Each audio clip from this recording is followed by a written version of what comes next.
Bonjour à tous, je suis Philippe Lafeucrière, Distinguished Engineer à GitLab. Bienvenue pour cet événement aujourd'hui. On va commencer par une très brève introduction de GitLab avant de donner la main à Fred pour sa présentation Histoire d'un collègue perfectionniste sous pression.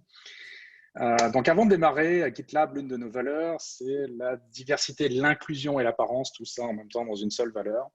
Donc, pour s'assurer que notre communauté est accueillante et inclusive, on va demander à tous les membres de cette communauté justement de se conformer à notre code de conduite. Donc, je vais vous partager un lien dans le chat de Zoom que voici. Je vous demanderai d'en prendre connaissance et si jamais vous constatez n'importe quelle violation à ce code de conduite, vous pouvez nous contacter directement, soit moi-même, soit John qui est avec nous aujourd'hui, mais qui ne parle qu'anglais. Donc, si vous voulez contacter John, merci de passer en anglais. On a un autre moyen de nous contacter là-dessus, c'est un email que je vous mets aussi dans le chat. Et à nouveau, vous pouvez contacter GitLab en anglais. Donc, merci de nous rejoindre. Je suis ravi d'être avec vous aujourd'hui.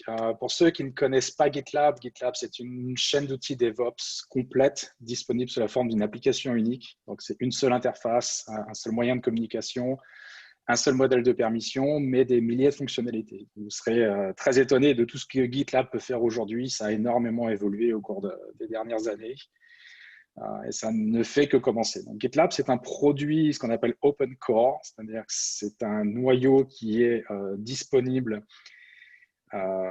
sous forme d'open source et qui est totalement libre et sur lequel on va venir ajouter des fonctionnalités premium qui vont être disponibles sous la forme de souscription.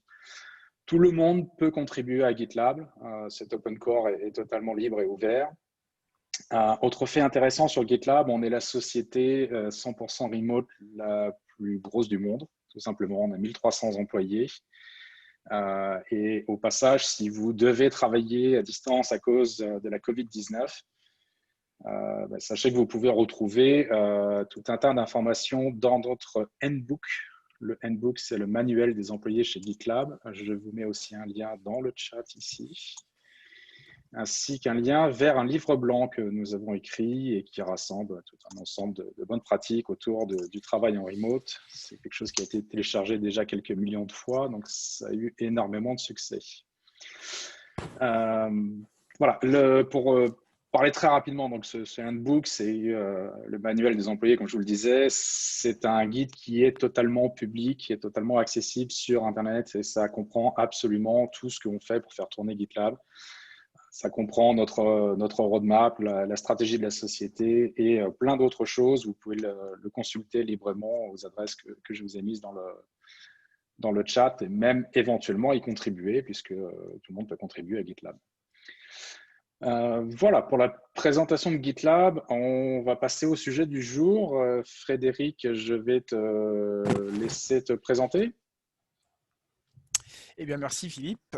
Je vais me présenter, je vais passer tout de suite à la slide où je me présente. Donc le sous-titre est quand même plus agréable dans la présentation, il est plus facile à suivre.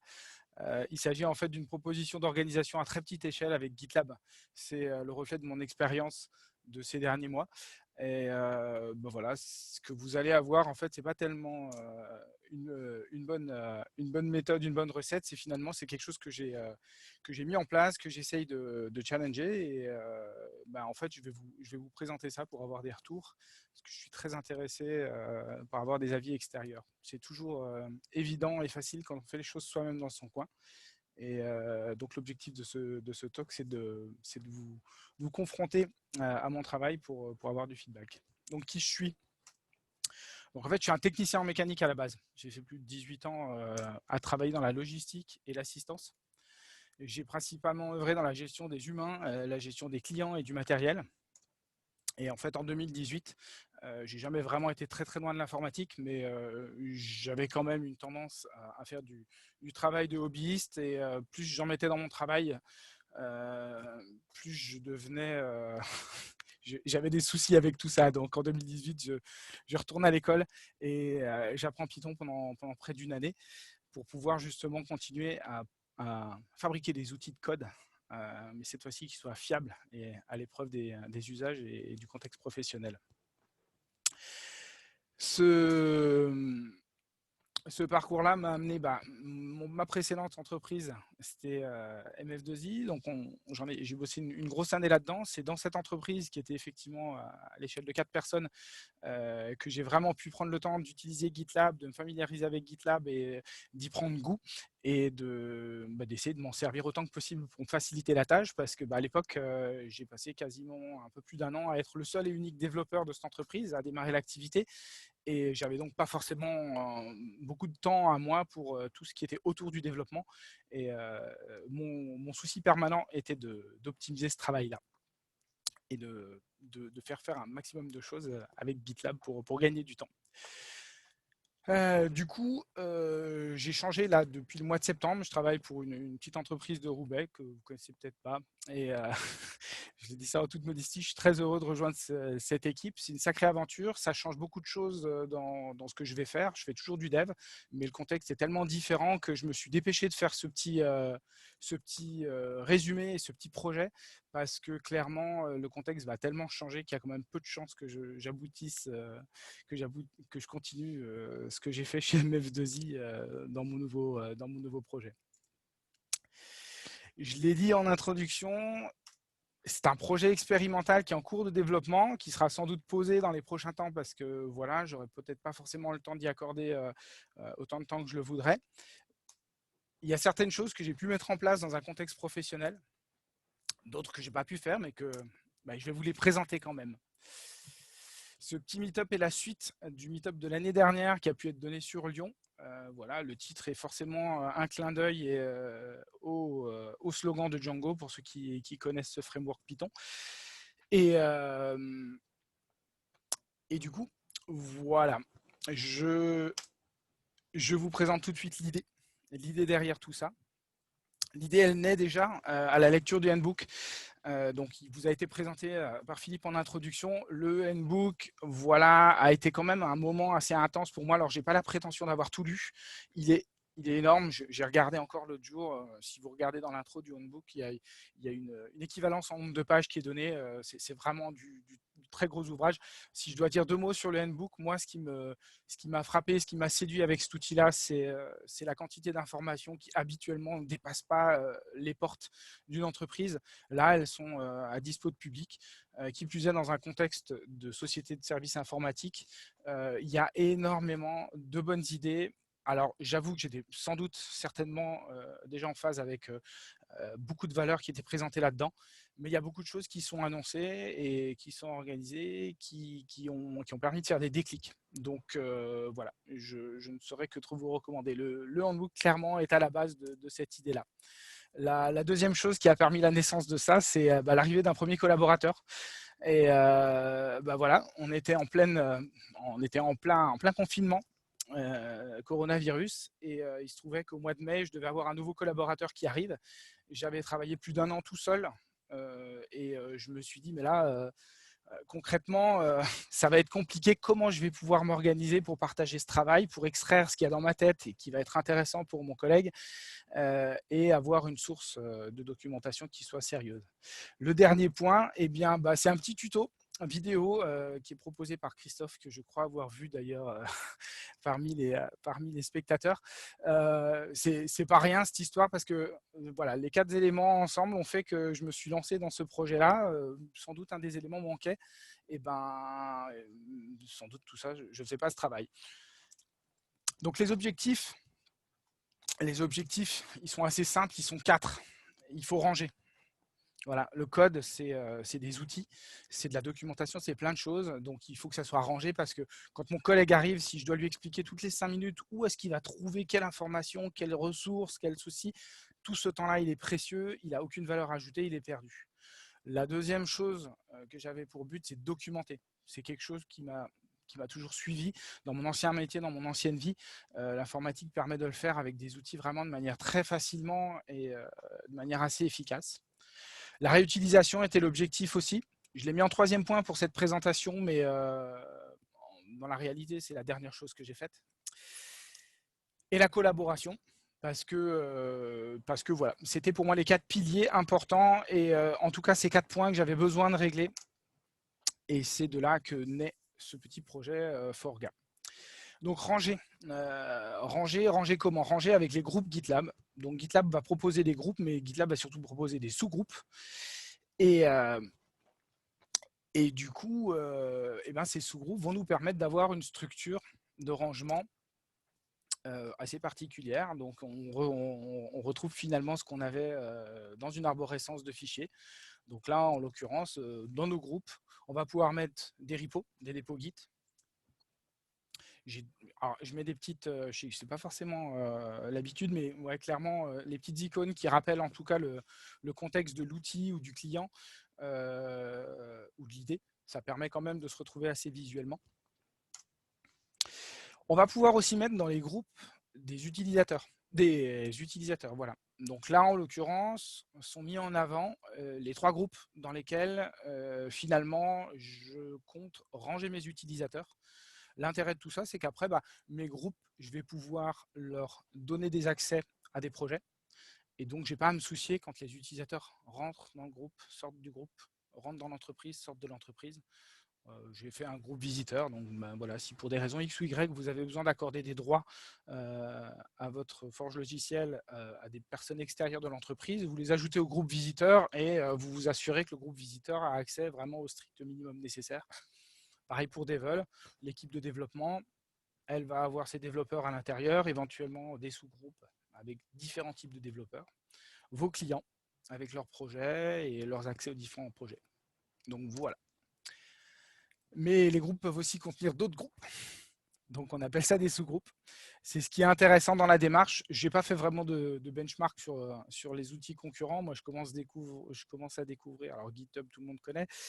Je ne crois pas que les sous-groupes existent. Je découvre Bitbucket. Je crois qu'il y a quelque chose de plus ou moins qui y ressemble. Mais voilà, les sous-groupes, c'est pas forcément. On n'y pense pas forcément au début. Et je dirais, ça a été vraiment un déclic de se dire, mais en fait, si le rangement par sous-groupe, ça me parle vraiment. Et c'est bien plus clair. Donc on se regroupe avec des groupes partout. Mais les groupes, c'est quoi en plus? Donc on a vu ce qu'on pouvait mettre dedans, mais excusez-moi. Les groupes, c'est aussi des espaces de noms. Donc, par exemple, votre groupe, il va avoir sa place dans l'URL. Donc là, dans le groupe Forga, si on a un sous-groupe process, l'URL va respecter ce sous-groupe. Et dans ce process, si on a un sous-groupe francophone, on va voir francophone. D'ailleurs, c'est pas parce que Christophe est là, mais j'en profite pour cliquer. Alors, j'ai pas pu faire la présentation sur Frogit, mais voilà, c'est la future prochaine usine logicielle 100% française qui tourne sur GitLab et qui est en cours de bêta. Donc, n'hésitez pas à rejoindre le projet. Et voilà, c'était le petit instant publicité francophone. Donc voilà, des espaces de noms, ça permet d'accéder facilement aux ressources et de s'y retrouver facilement. Mais les groupes, qu'est-ce que c'est aussi? Les groupes, ils sont mentionnables. Ça veut dire que si j'ai un groupe visiteur, si j'appelle dans un commentaire, dans un issue, n'importe où, je fais mon add visitor, je vais pinguer automatiquement les membres de ce groupe-là. Mais s'il y a des sous-groupes, c'est pareil. Je mets un anti-slash et je ping éventuellement l'équipe API de l'équipe développeur. Donc ça permet quand même, je dirais, d'être vraiment très efficace dans la manière dont on mentionne les collaborateurs. Mais les groupes, c'est quoi encore? Les groupes sont configurables. Donc on peut choisir un nom, une description, un logo. On peut choisir la visibilité d'un groupe, s'il va être public, privé. Bien entendu, si le groupe parent, lui, il est public, vous pouvez mettre un groupe enfant privé. L'inverse n'est pas possible. Vous allez pouvoir configurer des droits d'accès. Je n'ai plus en tête, mais je crois qu'on est sur 5 ou 6 niveaux de droits d'accès différents pour les utilisateurs dans GitLab. Bienvenue Marilène. Et voilà, donc on va pouvoir gérer finement les accès à l'aide de ces groupes-là, et ainsi de suite. On va avoir des choses après à la facturation, je crois, par rapport à la CI, etc. Bon, il y a pas mal de configs possibles. Et enfin, les groupes, c'est une source transverse d'informations. Ça va permettre de regrouper les issues. Tous les repos et toutes les issues qui vont être contenues dans un groupe peuvent, c'est pas systématique, mais peuvent être remontées au niveau du groupe. Donc en fonction de l'organisation de votre projet, ça peut être intéressant d'avoir à la racine de votre équipe un endroit où vous allez retrouver tous les tickets, toutes les issues qui ont été créées pour ce projet-là.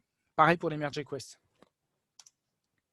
Donc en gros, avant, on avait ce que vous connaissez sans doute tous, on a tous eu des dépôts de code dans lesquels les repos s'enchaînaient avec plus ou moins de logique, parce que la plupart du temps, ils sont classés soit par ordre alphabétique, soit par quantité de mise en favori, soit par date de modification.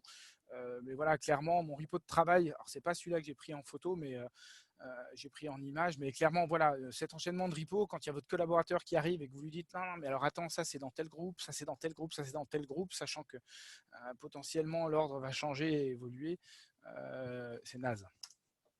Après, c'est beaucoup mieux. Alors forcément, l'image mériterait d'être plus verticale pour que vous voyez un peu l'ensemble.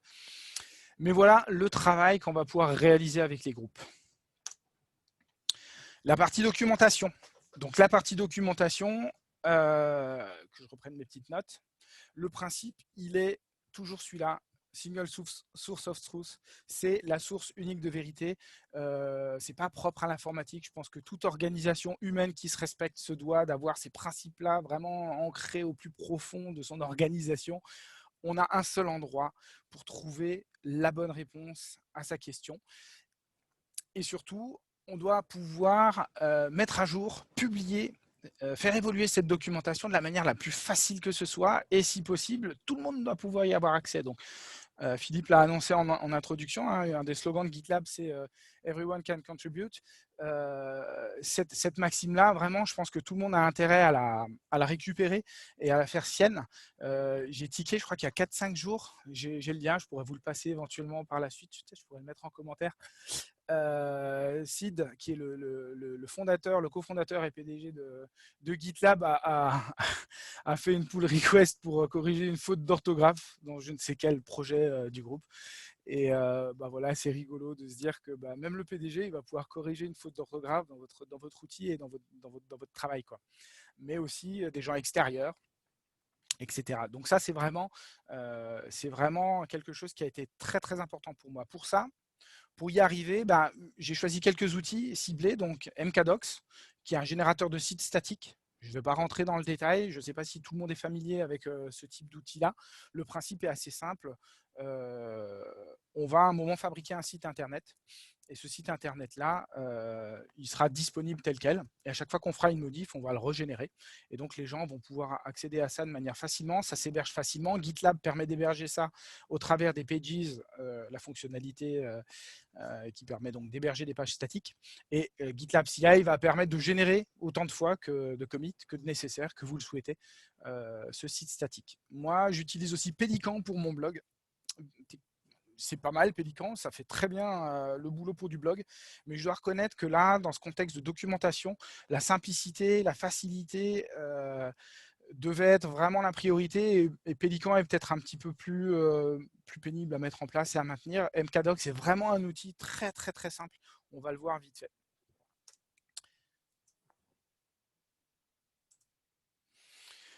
Donc, un dossier, une arborescence de MKDocs, c'est assez simple. On va retrouver dans l'arborescence docs, on va retrouver finalement toutes les pages du futur site internet au format Markdown. Je pense qu'il y a d'autres formats disponibles. Moi, le Markdown me convient très bien et il est géré nativement. Donc là, on retrouve ni plus ni moins que l'arborescence de mon futur site avec un groupe About, légal, convention, un groupe Human. Donc tout est en anglais. C'est pas gênant. Moi, j'ai pour l'habitude effectivement de tout faire en anglais et après, éventuellement, si je m'adresse à des francophones, je documente en francophone. On a une dépendance à MKDocs, donc c'est du Python à MKDocs. Donc on a un fichier requirements que je ne vous ai pas détaillé, mais avec effectivement un ou deux paquets nécessaires pour que MKDocs puisse être installé par la CI de GitLab. La config d'MKDocs qu'on verra un petit peu plus tard, qui est vraiment un fichier YAML très très très basique. On n'a vraiment pas besoin de se prendre la tête là-dessus. Il y a très peu d'options minimum pour pouvoir avoir quelque chose qui fonctionne et qui soit correct. La CI de GitLab qu'on verra tout à l'heure aussi. Donc le MKDocs, il ressemble à ça. On a une partie navigation. Cette partie navigation, ça va être ni plus ni moins que le menu qu'on va proposer. Donc, c'est là où on va faire l'adressage entre la page Markdown qui est sur le repo et le nom qu'elle va avoir. Donc, accueil, la page index va s'appeler accueil. La page convention git.md va, elle, devenir convention git avec je dirais une indentation dans YAML qui va permettre de faire un sous-menu et de regrouper les choses. Donc, très facilement, on arrive à structurer comme ça un menu avec notre contenu. En bas, on retrouve les deux dernières options nécessaires. Je crois que c'est vraiment les trois seules options qu'il faut pour qu'on démarre sereinement, un nom de site et une URL. Et salut println. Bienvenue à bord. Ça, c'est le YAML de GitLab CI qui va permettre de générer ce site statique. Donc, une image Python 3. Oh là là, pardon.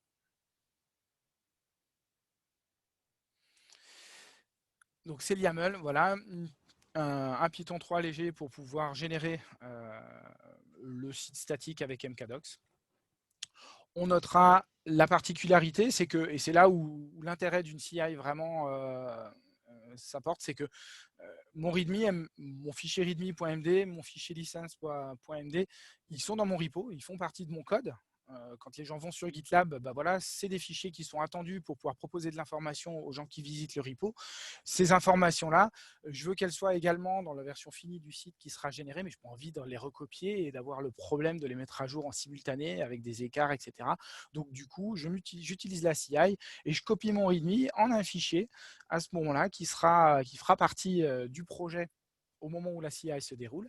Et donc, quand le générateur de site va générer le HTML, il va récupérer ces fichiers que j'aurais fabriqués juste à l'instant et il va les intégrer au site futur. Et donc, je me retrouve comme ça à plus avoir à gérer différents fichiers à différents endroits.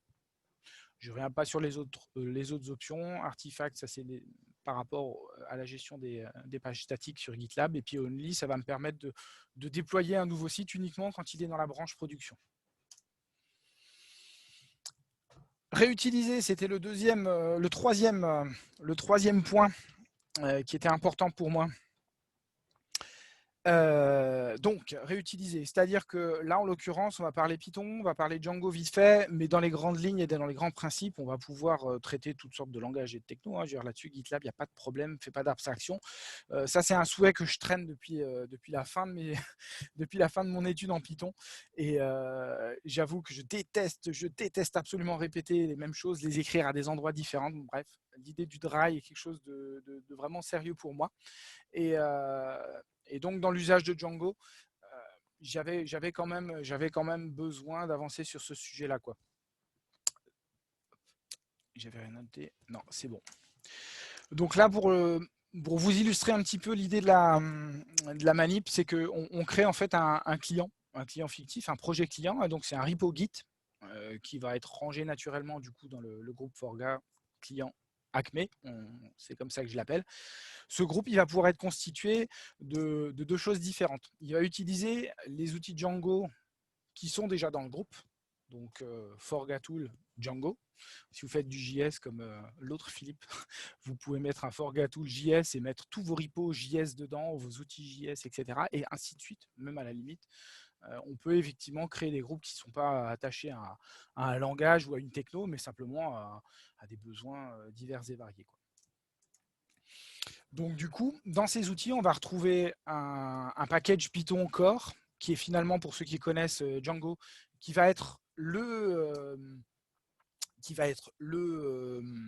fichier, le package de base de mon Django. C'est celui qui contient mon fichier WSGI, c'est celui qui contient mes settings. Donc, bref, c'est vraiment le minimum nécessaire pour avoir un Django qui soit fonctionnel. Je le mets dans un repo là parce que moi ça m'intéresse. À chaque fois que je recommence un projet Django, quelque part ce projet core, il est toujours un peu le même dans tous les projets, quoi. Je veux dire, il n'y a pas de raison.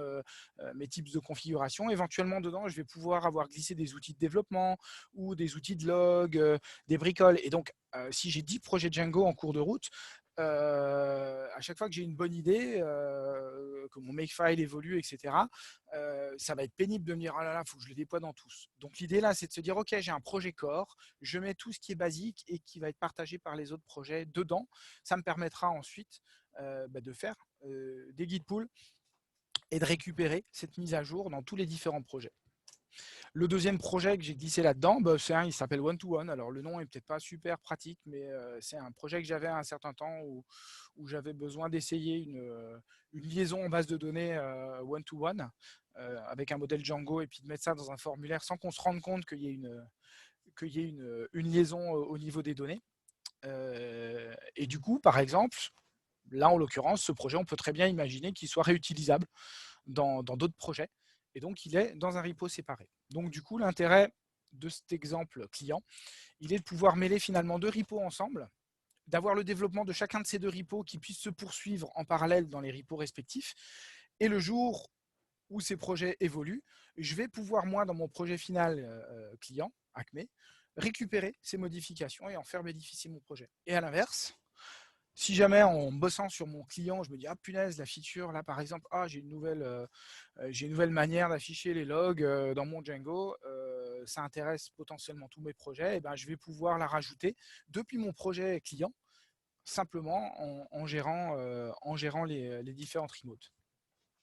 Donc ce projet client, si on regarde un petit peu de comment il est fait, maintenant que je vous en ai parlé dans les grandes lignes, il est composé de deux remotes. Une remote qu'on va appeler core, qui est l'image de core, et puis une remote origine qui va être celle qui correspond à mon projet client final. Si on regarde les répertoires dans le système de fichiers de ce repo-là, on se rend compte qu'il n'y a pas grand-chose. Il va y avoir un répertoire Git et il va y avoir un répertoire core. Mon one-to-one n'apparaît pas, c'est magique, il n'est pas dedans. Et donc, on va avoir un requirements pour pouvoir construire notre projet et l'installer sur différentes machines. Donc là, on retrouve les dépendances classiques d'un projet Django. Voilà. Et on a cette ligne un petit peu particulière, moi, qui a été assez inhabituelle, et c'est ce qui a été ce déclic pour moi dans ce projet-là, c'est qu'en fait, Pip va très bien pouvoir utiliser un repo Git comme source pour installer quelque chose. Alors, je ne rentre pas dans les détails parce que ce n'est pas l'objet d'aller trop dans la partie Python ce soir, mais voilà, avec finalement très très peu de conf. On sait que le packaging Python souffre de tous les maux et de toutes les rumeurs de la Terre, mais il n'empêche que là, en l'occurrence, quand on n'est pas trop exigeant sur les différents besoins, on va pouvoir utiliser ni plus ni moins un repo Git comme source d'installation. Et donc là, ça devient intéressant parce que du coup, on s'allège les choses, on n'a pas besoin de monter. Alors, Git propose aussi d'avoir un package, un package manager, non, un serveur de package qui soit compatible PyPy. Mais c'est pareil, c'est de la lourdeur, c'est long à mettre en place. Quand on est tout seul et qu'on a finalement du livrable à faire, j'ai pas pu prendre le temps de m'y consacrer. Et donc cette solution-là de Git, franchement, elle permet très facilement de se mettre à partager du code et d'en réutiliser. Donc ce projet, pour en finir, je vous balaye vite fait comment on le fabrique. Donc les commandes, c'est les suivantes, il n'y a pas 10 commandes. On clone déjà notre dépôt core, qui sera donc le cœur de notre projet Django. Ce repo, on va renommer la remote, on va l'appeler core, parce que finalement, ce n'est pas le cœur de notre projet, ça va être une des dépendances de notre projet. Là, on va pouvoir rajouter la remote origin, qui sera donc le nom de notre futur dépôt client. Un truc intéressant, je ne sais pas si les autres forges logicielles proposent ça. J'ai essayé ça sur Atlassian pas plus tard qu'hier, je crois que ça ne marche pas. Je ne sais pas si c'est la config ou pas, mais pas besoin d'aller dans GitLab, de créer votre repo. Vous pouvez tout simplement, depuis votre ligne de commande, rajouter votre remote. Alors par contre, l'adresse, voilà, il faut qu'elle soit effective. Il faut que votre sous-groupe existe, etc. Mais là, en l'occurrence, je n'ai pas besoin d'aller dans GitLab, d'aller dans Customer, d'aller créer un repo qui s'appelle Acme, etc., d'utiliser ma souris, c'est relou. Là, directement, je rajoute ma remote et quand je ferai mon premier push origin, cette remote va être créée directement sur GitLab. Alors, elle sera créée en privé par défaut, mais donc il faudra à un moment aller quand même prendre votre souris pour enlever et la passer en public si c'est un projet public. Mais voilà, ça permet de faire ça vite. Donc, on crée notre remote de suite. Et ensuite, c'est la partie, c'est la tambouille Python. Voilà. On crée l'environnement virtuel, on l'active et puis on installe les dépendances. Et donc, dans ces dépendances, on va rajouter ce fameux projet one-to-one qui sera, c'est pour ça qu'il n'est pas dans le système de fichiers quand quand on regarde le système de fichiers, on n'a pas de package one-to-one, simplement parce que c'est une dépendance, donc ça fait partie de l'environnement virtuel. Et voilà, notre projet est prêt à tourner. Par manque de temps, je n'ai pas prévu de vous faire une démo. Rapidement, c'est vrai que je suis allé un peu vite. Je ne sais pas si ici, à ce stade de la présentation, est-ce que quelqu'un avait peut-être des questions? Et alors Philippe, tu ne trouves pas le handle Twitter de Fred parce que Fred, il est fâché avec Twitter. Je pense que si Fred il retourne sur Twitter, il devient mauvais et il haït l'humanité, il fait de très mauvaises choses dans la vie. Donc Fred, il ne va plus sur Twitter. Alors, je continue vite fait. On arrive à la fin. La collaboration. Donc, ça a été vraiment la troisième grosse étape. Là, je la présente en dernier parce que si ça va bien et si on a un peu de temps encore, ça devrait aller. Il faut que je vous le montre en direct parce que c'est compliqué à expliquer uniquement avec quelques slides. La collaboration, c'est assez simple. Je détourne odieusement un dépôt GitLab et donc je l'utilise uniquement l'issue tracker. Et en fait, je vais utiliser l'issue tracker simplement pour créer des to-do list et suivre ces to-do list entre les collaborateurs. Si je prends par exemple le repo en question, eh ben, il a juste un répertoire. Alors, il a un README pour expliquer comment ça marche quand même, mais il a finalement dedans qu'un .gitlab dans lequel je vais mettre des issue templates. Et donc, c'est des fichiers Markdown qui vont être des to-do list, ni plus ni moins, sur des thèmes qu'on choisit. Donc là, en l'occurrence, c'est très orienté Django, forcément, Django Python. Mais pareil, encore une fois, hein, ça se prête vraiment à toutes les technos, tous les outils. J'ai essayé de mettre ça en place pour les parents d'élèves dans notre collège. Bon, là, je sais que chez GitLab, il y a un projet pour pouvoir utiliser GitLab chez les non-devs. Il y a une marge quand même. Là, clairement, les parents d'élèves, c'était compliqué. J'ai sans doute pas été non plus la manière la plus compétente à proposer ça et à présenter ça de manière facile. Mais bref, ça reste un outil vraiment pour ça très sympa. Donc, si on a 5 minutes, parce qu'il ne m'en faudra pas plus, ouais, 30, j'avais dit 30 à John. Donc, je vais les prendre. J'entends personne qui râle. On est bon. Parfait. Donc, du coup, comment ça se présente? Ça se présente comme ça. Donc, ça, c'est une issue template. Donc là, en l'occurrence, c'est le tutorat GitLab Django. Donc, c'est l'outil que je vais proposer à mon collaborateur pour pouvoir se familiariser avec ces outils-là à la manière dont on l'utilise dans l'équipe. Donc, si on clique sur aperçu de ce template d'issue, ça reste vraiment, c'est une to-do list des plus basiques, quoi. Là où c'est intéressant, on va quitter la page, on va retourner à la racine du projet. Donc, c'est le projet embarquement qui va être situé dans le groupe Process France Embarquement. Voilà. Donc, il y a un petit avertissement pour expliquer que tout ça, ça reste quand même hautement expérimental. Et il y a un petit contexte. On explique que voilà, c'est pour accueillir un nouveau membre dans une équipe. Et donc, il a simplement besoin d'ouvrir un ticket à son nom. Est-ce que vous voyez assez? Je vais peut-être, ouais, je vais zoomer, ça va être vachement mieux. On accueille un nouveau membre dans l'équipe. Et donc, du coup, il crée un nouveau ticket. Donc, on va faire la démarche vite fait pour que vous vous rendiez compte. Donc là, le parcours de tutorat propose d'enchaîner les tutos dans un certain ordre. Et donc, on clique sur le premier, GitLab Django. Il est là. On change le titre parce qu'on a besoin de savoir à qui on s'adresse. Hop, donc c'est le tutorat GitLab Django de Fred. Normalement, on n'a pas à modifier le template. Normalement, il est vraiment prêt à l'usage. Pour ceux qui ne connaissent pas les petites astuces, donc les Quick Actions de GitLab, et c'est là où c'est intéressant d'utiliser les issues aussi, c'est qu'on va avoir des fonctionnalités qui vont automatiser des bricoles. Ces Quick Actions, elles sont situées en dessous. Là, je ping en fait les membres de l'orga Forga Devil. Donc, tous les membres du groupe développement auront un petit message pour dire « Hey, Fred a commencé son issue qui s'appelle Tutorat Django de Fred ». Donc, ça veut dire que tous les membres de l'équipe vont être avertis qu'un tutorat a été commencé et vont pouvoir suivre du coup qu'est-ce qui se passe, l'évolution, ajouter des commentaires et ils seront informés de ça. Donc, ça, c'est la partie là. Je vais arrêter de scroller comme un fou parce que ça va vous faire vomir. Voilà.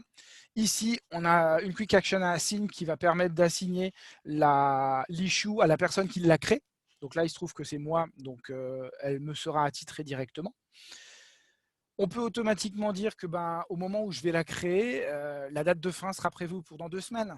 parce que voilà, on considère que le travail nécessaire à accomplir dans cette to-do list sera de 2 semaines, et puis on va l'ajouter automatiquement à la to-do de la personne qui l'a créé. Donc ça, c'est des petites bricoles effectivement qui vont permettre quand même de profiter de quelques fonctionnalités assez sympas. Quand on prévisualise, on voit d'ailleurs GitLab qui me précise dans la visualisation, on va pinguer ça, on va pinguer ce groupe. Il a été assigné à FreeZ et la date de fin sera prévue au 21 octobre. On a juste à submit le ticket. Et à partir de ce moment-là, on va pouvoir commencer. Donc pour ceux qui ont l'habitude d'utiliser GitLab, donc on est toujours dans l'issue tracker, hein, on est dans les tickets. Et là, du coup, on va pouvoir suivre les liens, se dire bon d'accord, je vais commencer par lire la convention de contribution à Git. Et là, on retombe sur la documentation interne. Ah voilà, ok, on est là. On a éventuellement le menu, on va pouvoir se promener. Bon, parfait. Je suis allé trop vite dans mon clic. Voilà, hop. C'est bon, j'ai lu la convention, je check. Et ainsi de suite, et ainsi de suite. Ensuite, on va pouvoir acheter des commentaires. Checker. Donc ici, voilà. FredZ Market de Task, lire la convention, as completed just now. Bon, alors je m'auto-commente, hein, mais voilà, vous aurez compris le principe. Et tu fais, et ben voilà, bravo. Hop. Et donc, on va pouvoir interagir comme ça. Si on est 2, 3, 4, 5, 6 dans l'équipe, tout le monde va être au courant de qu'est-ce qui se passe, où est-ce qu'il en est dans ses travaux, où est-ce qu'il est dans ses tâches. Éventuellement, lui apporter de l'aide. S'il a un souci, le collaborateur ou la collaboratrice, hein, ça ne change pas, va pouvoir dire non, mais là, je coince, etc. Donc, ça, c'est assez intéressant. Et ainsi de suite, on va pouvoir dérouler toutes les tâches. Si on va en haut, on va avoir GitLab qui sait détecter les petites cases à cocher et qui va nous dire il y en a 1 sur 9 de réaliser, ainsi de suite, ainsi de suite. Voilà. Donc la personne tutorée, elle ouvre un ticket à son nom. Ça, j'aurais dû la mettre avant, cette page. Et elle coche les tâches au fur et à mesure. Tout le monde est informé, tout le monde peut interagir en fonction des accès qu'on a donnés au groupe. Et donc voilà, j'ai cliqué trop tôt en fait. J'aurais pas dû mettre le lien sur la première slide, j'aurais dû mettre le lien sur la deuxième slide. Donc laisser en live, c'était pour maintenant. Voilà, on arrive au bout de cette présentation. Ici, alors vous retrouverez la présentation, je passe très vite dessus. Je remercie tous les gens et les personnes à qui j'ai utilisé du support matériel à intégrer là-dedans. Maintenant, si vous avez des questions ou des remarques, je vous en prie. Je suis impatient de vous entendre. Écoute, avant d'avoir la première question, on va déjà te féliciter pour cette présentation. Si vous voulez bien vous joindre à moi et puis couper votre micro pour applaudir parce que vraiment, c'est un super moment. Donc, si vous avez des questions, vous pouvez les poser directement sur le chat ou ouvrir votre micro et puis poser la question directement. Ce sera plus simple, on n'est pas si nombreux que ça. Ouais, j'ai ouvert le micro alors. C'est Philippe qui parle, l'autre. Non, c'est toi. Merci Fred pour la presse, c'était super. Moi, j'ai juste une question. Qu'est-ce que dans ton utilisation ou ton cheminement t'aurais le plus manqué? Enfin, est-ce qu'à un moment, tu t'es dit, tiens, j'aimerais bien avoir ça ou ça? Dans les features éventuellement à ajouter? Ouais. Très honnêtement, je ne sais pas. Là, ça a vraiment été une étape de prototypage où les choses avançaient. Si éventuellement, ouais, vraiment la chose qui pourrait être un point négatif et qui manquerait, c'est alors voilà, moi j'aime pas la souris, je suis très content dans ma ligne de commande et la gestion des groupes, elle est relou pour ça, quoi. Voilà, il faut aller cliquer, il faut aller déplacer. J'ai essayé de bidouiller des trucs en faisant des exports de groupes, en modifiant les JSON qui sont dedans et tout. Alors, j'ai pas pris trop de temps de regarder, mais ça n'a pas très bien marché. C'est pas eu l'effet escompté. Mais ouais, éventuellement, oui, s'il y avait un truc là tout de suite à chaud qui me vient à l'idée, c'est de pouvoir créer des groupes, en fait, interagir avec GitLab en ligne de commande, quoi. En ligne de commande ou avec des raccourcis clavier? Les raccourcis clavier, il y en a déjà pas effectivement et je les pratique pas trop. C'est vrai que ce serait plutôt ligne de commande, ouais. Ok, c'est noté. Je te remercie. D'ailleurs, je tiens à te remercier, Philippe. Je me souviens de la présentation que tu avais faite à Lyon il y a un peu plus d'1 an que ça. Et j'avais trouvé ça odieux et scandaleux de mettre autant d'emojis sur un écran d'ordinateur. Et je suis complètement tombé là-dedans. J'en ai mis partout. J'en mets dans mes commits. J'utilise Gitmoji pour mettre des emojis contextuels à mes commits. C'est n'importe quoi. Merci, Philippe. Très bien. Merci, Fred. J'en ai une. Enfin, c'est pas une question, c'est plutôt… Ah, vous m'entendez? Je t'entends. D'accord.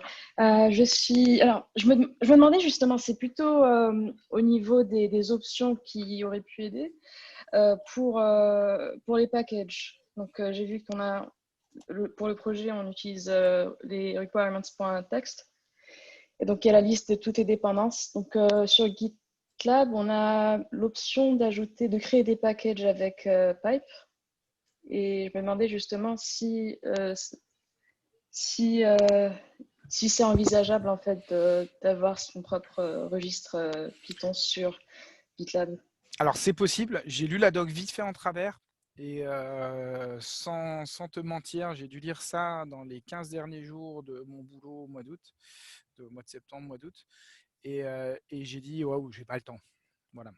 Concrètement, j'ai pas le temps parce qu'effectivement, il y a la possibilité de créer une registrie de paquets Python compatible PyPy. Et donc, du coup, après, derrière, tu as juste à faire un PyPy. Alors, je ne sais pas exactement, pip, tu configures pip pour qu'il aille piocher dans ton repo GitLab. Ça peut être du privé aussi. C'est pas forcément public.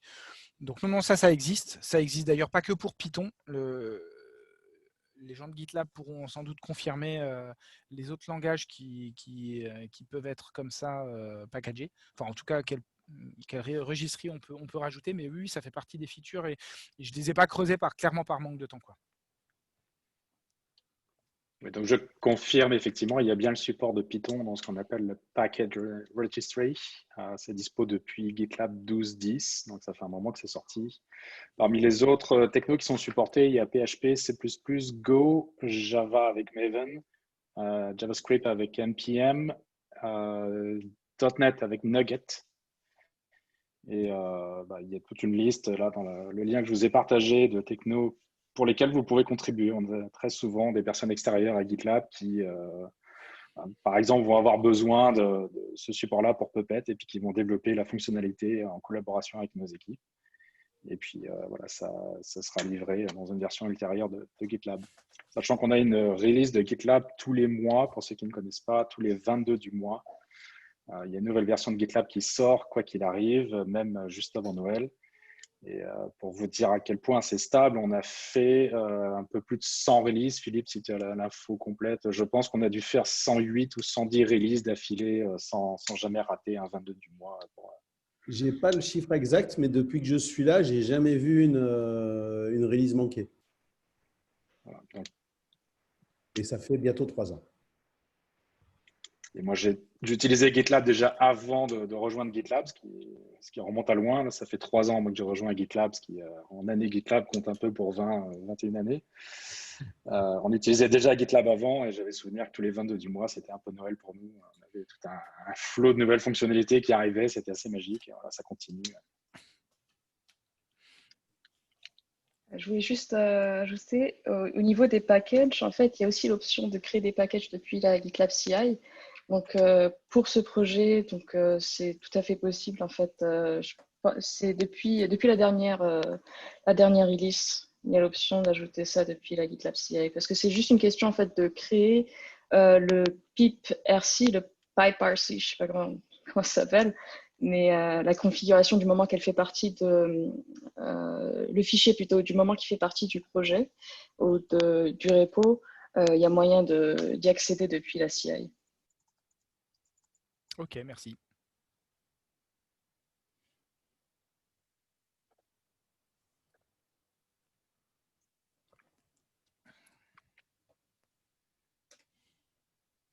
J'ai endormi tout le monde? Non, ça va?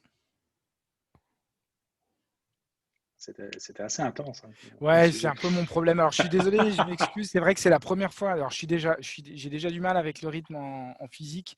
Mais là, à distance, c'était un peu ma crainte et je pense que j'étais un peu rapide. Et bon, voilà, je m'en excuse. Et, non, non, c'était très bien. C'est la fin de journée en même temps pour vous. Là. Chez nous, il est très tôt encore. Mais... La presse est dispo sur mon blog. Voilà, vous avez le flashcode et puis l'adresse. Donc, n'hésitez pas à aller voir si vous voulez revoir les supports. Il y a tout. J'ai posté ça juste avant la conf, donc c'est dans les derniers. Vous aurez de quoi me contacter aussi. Si vous avez des questions, il n'y a pas de souci, n'hésitez pas. Je suis toujours prêt à je suis toujours prêt à échanger. Et puis, ben, ouais, clairement, si vous avez des avis, des reproches sur ce qui a été fait ou alors des suggestions de pistes, de manière de faire, moi, je suis super intéressé toujours. Donc vraiment, n'hésitez pas. Super. Merci. Merci beaucoup, Fred. Merci à vous. Amuse-toi bien chez OVH. Ouais, j'imagine qu'il y a de quoi faire. Ouais. J'en connais quelques-uns là-bas qui aiment bien GitLab. Ah, ils ont arrêté en 2013. Non, alors c'était quoi? J'avais demandé la date justement. Mais ils ont essayé GitLab, mais ils ont leur. Ouais, mais on y arrivera, on va revenir. Enfin bref. Non, mais ouais, oui, ça change de rythme là, clairement. Parfait. Donc, pour clôturer cet événement, je voudrais juste parler très rapidement là, des meet-up à distance qu'on fait. C'est une formidable opportunité là, pour rassembler notre communauté globale. Quand je dis globale, on est vraiment partout, parce que rien qu'en termes d'employés, on a à peu près 1300 employés aujourd'hui. Et on est répartis sur 67 pays, je pense. Donc, des meet-up comme ça, on en fait beaucoup, beaucoup. Y compris en France et dans tous les pays francophones. On aimerait beaucoup vous voir participer à l'avenir à ces meet-ups. Donc, si vous voulez être présentateur, organisateur ou même juste proposer des sujets qui pourraient être couverts par d'autres personnes, je vous partage un lien dans le chat qui est evangelist.gitlab.com. Et voilà, si vous voulez être un peu plus impliqué, n'hésitez pas. On sera ravis de faire tout cela avec vous. Et John, qui est avec nous, John is a formidable ambassador of GitLab. If you want to say a last few words in English, or if you want to try in French. I won't try in French, but I will say, just thank you everyone for participating today. We're so grateful to have you in the GitLab community. Special thanks to Fred. While I didn't understand much of the presentation, it was beautiful to look at. And I could tell by the engagement in the chat that other folks were enjoying it. So thanks for putting that together and being willing to share your story with our community. And also thanks to Philippe for being the moderator today. Great job, everyone.